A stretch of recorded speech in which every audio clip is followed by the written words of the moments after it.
Hello, I am Aniket from Tarkashastra Academy. I just came out from my MBA CET 2021 slot 1 exam.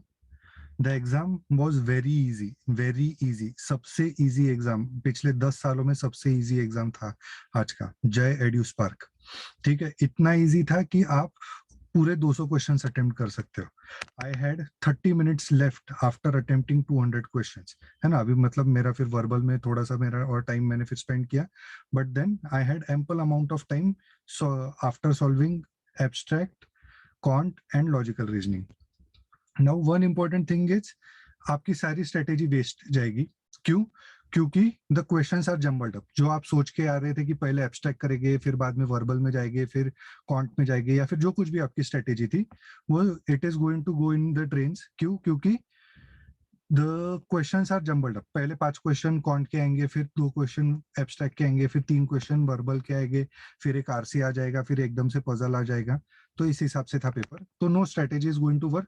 Question number 1 से start करना है अपने को, and जो question आता है वो सॉल्व करना है, जो नहीं आता है वो इमीडिएटली छोड़ना है. ठीक है.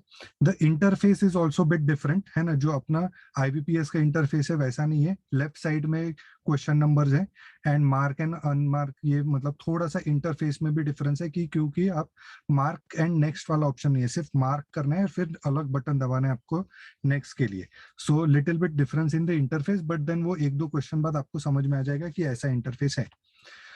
Then now talking section wise, तो एब्स्ट्रैक्ट रीजनिंग के मेरे को नहीं लगता 25 क्वेश्चन थे, बट जितने भी क्वेश्चन थे एकदम पपलू क्वेश्चन थे. मतलब ऐसा लग रहा था कि मैं कैंपस रिक्रूटमेंट ट्रेनिंग की टेस्ट दे रहा हूँ. जो टीसीएस का एग्जाम आता है ना, वो मैं टेस्ट दे रहा हूँ, ऐसा मुझे लग रहा था. एकदम ही इजी क्वेश्चंस थे. मतलब कि मिरर इमेज निकालो, बेसिक बेसिक से क्वेश्चंस थे. और आई डोंट थिंक कि 20 क्वेश्चंस थे उसमें. देन 25 क्वेश्चंस थे उसमें, less than 25 questions, but all the questions were easy. फिर कॉन्ट सेक्शन में जाते हैं, तो कॉन्ट सेक्शन में सीरीज के क्वेश्चन थे 5-6. There was no data sufficiency, there was no data interpretation.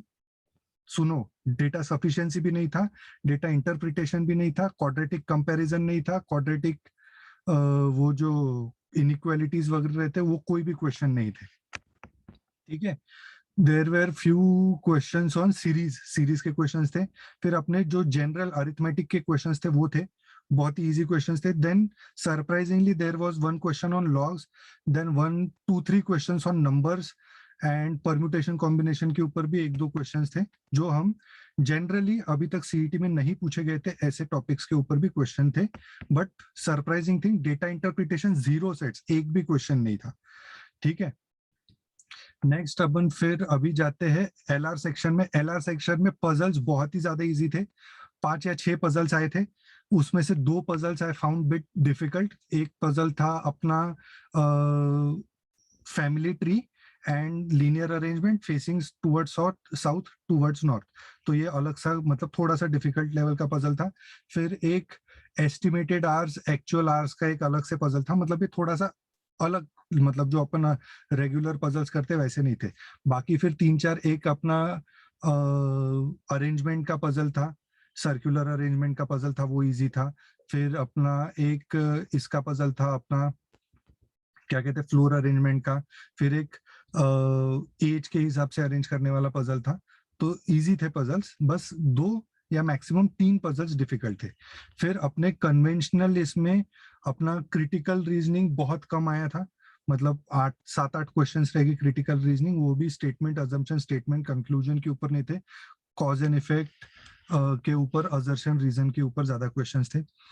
Followed by that फिर अपना इनपुट आउटपुट का एक भी क्वेश्चन नहीं था. ब्लड रिलेशन के 2-3 क्वेश्चन थे, डायरेक्शन सेंस के 2-3 क्वेश्चन थे. ठीक है. ओवरऑल एलआर सेक्शन भी बहुत इजी था. RC I found 3 RCs.